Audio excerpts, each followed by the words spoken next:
Councilor Rod, thank you for being here as well, representing the Montgomery City Council, being in your district. We're glad to see you here. We're glad to see all of staff here from Mayor's Office, the County and Policy Advisor, Amelia Britton, Special Assistant Jonathan Robinson, aide as well. But most importantly, we're glad to be here with Congressman Figures. We know he's got a tight schedule, and he's got to make his way around the district, and we want to make sure that he gets to his next stop in time.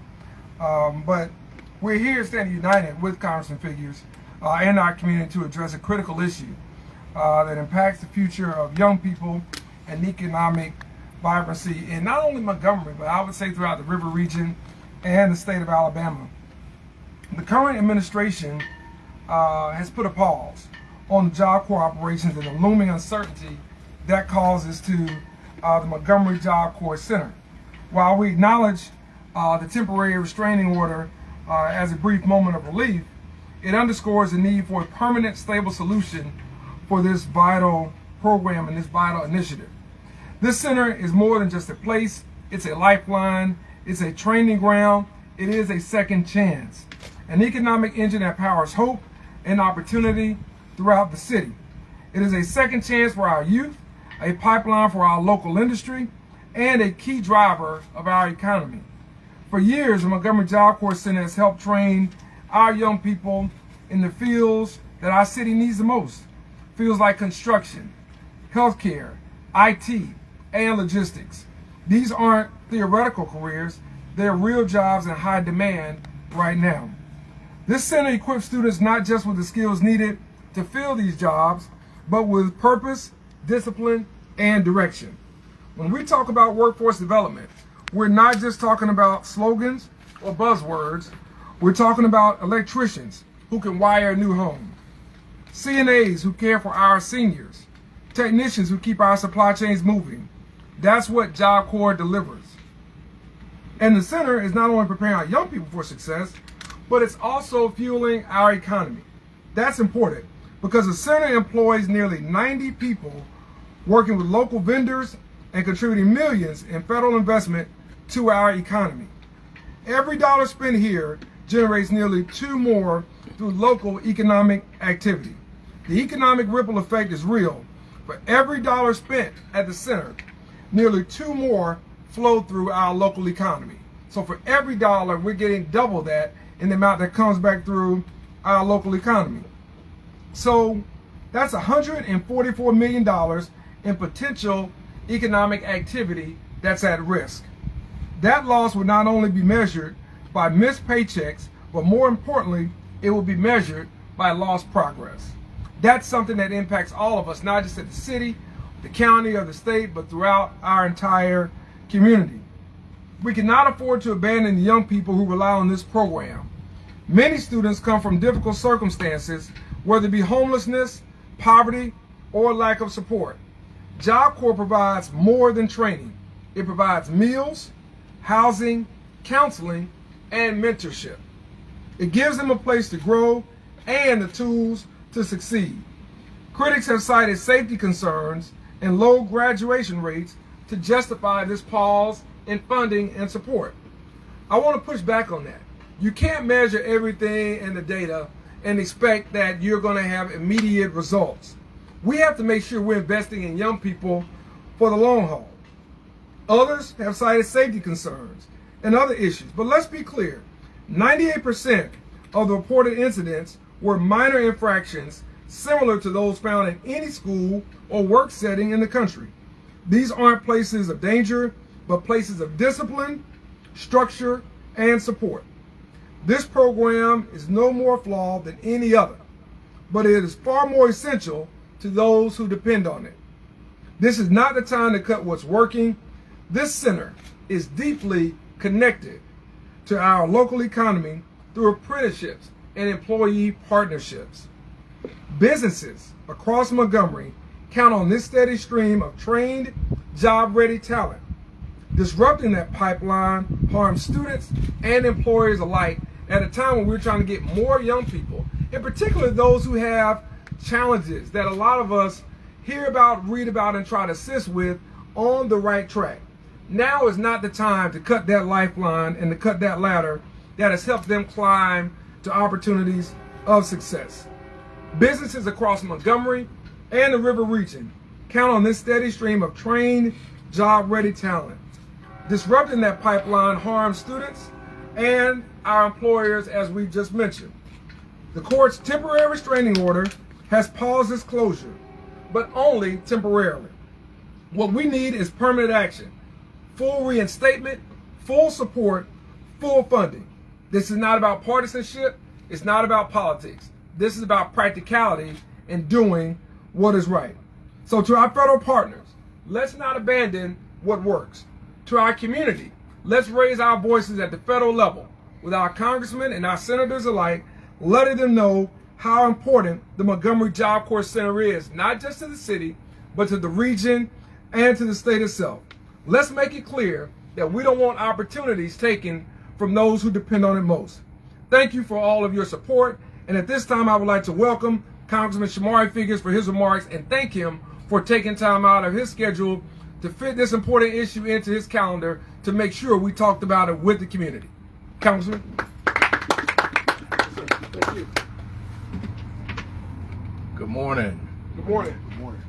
I want to thank Mayor Reed for his leadership on this issue and making sure that we're shining a spotlight on a program that is vital, that is necessary, that is critical, and one that has had proven results and benefits, and one that is so critical to the local economy here in the city of Montgomery. I want to thank Councilwoman Fernetta Riley for joining us as well. And I want to thank the team here at Job Corps, not just for being here, but for what you guys have done and what you guys do every single day to make sure we're producing the type of workforce that we need here in the state of Alabama to be able to continue to recruit businesses, retain businesses, and fuel the local economy the way that we need to.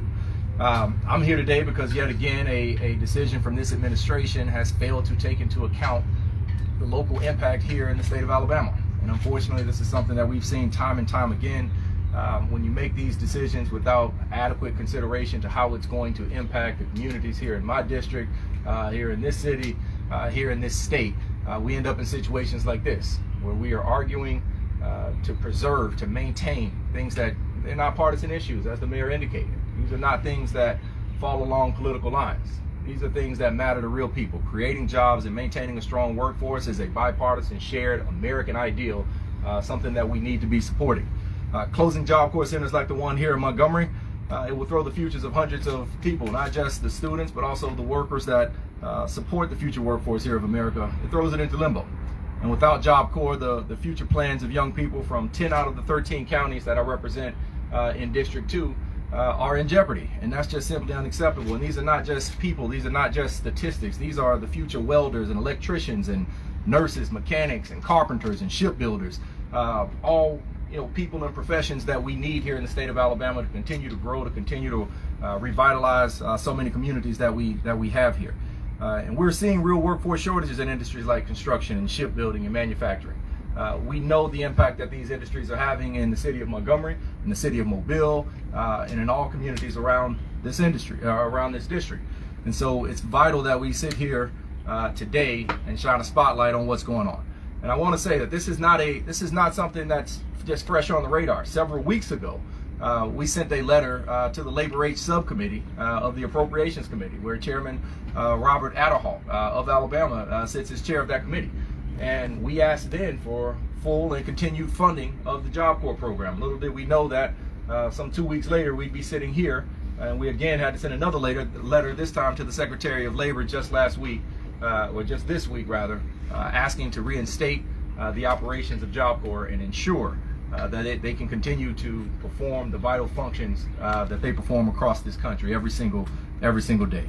And so I am committed as a congressman to doing every single thing that I can to make sure that we are supporting workforce development. As the mayor indicated, these are not just buzzwords. These are real people, real jobs with real impacts across this community. And so I'm steadfastly committed to that. I know the mayor is as well, and something that we will continue to join forces in, and making sure that we stand up for the people of Montgomery, that we stand up for the people of the state of Alabama, and that we stand up for the people of District 2.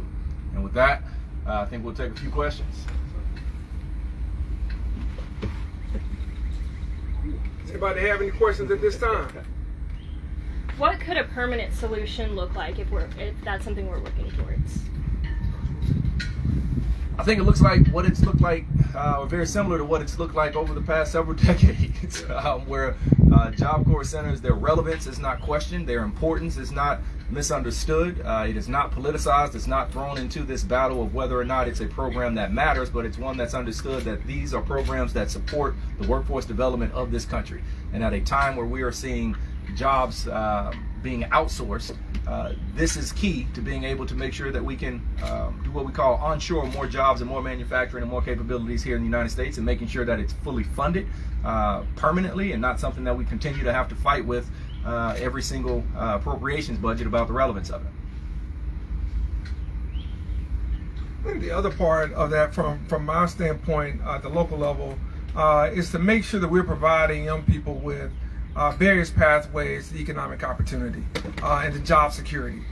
This is a program that I first learned about in small business as a restaurant owner, worked with Montgomery Job Corps Center, placed young people in part-time positions. And they got a chance to learn what it was like to, one, get a job, to interview for a job, and to keep a job. And I think sometimes we take that for granted. And not everyone has the opportunities to necessarily be in an internship or something along those lines. But when you get a chance to partner with a small business or partner with a mid-sized business in our city, it helps us as business owners, and it helps those young people understand what the workforce is expecting, what it looks like, what an employer is expecting, what the workforce needs to look like moving forward. So for us, that's important exposure that you can't put a price tag on. And as we're looking to grow our economy, we need each and every person ready for 21st century careers to have that opportunity. All right. No other questions?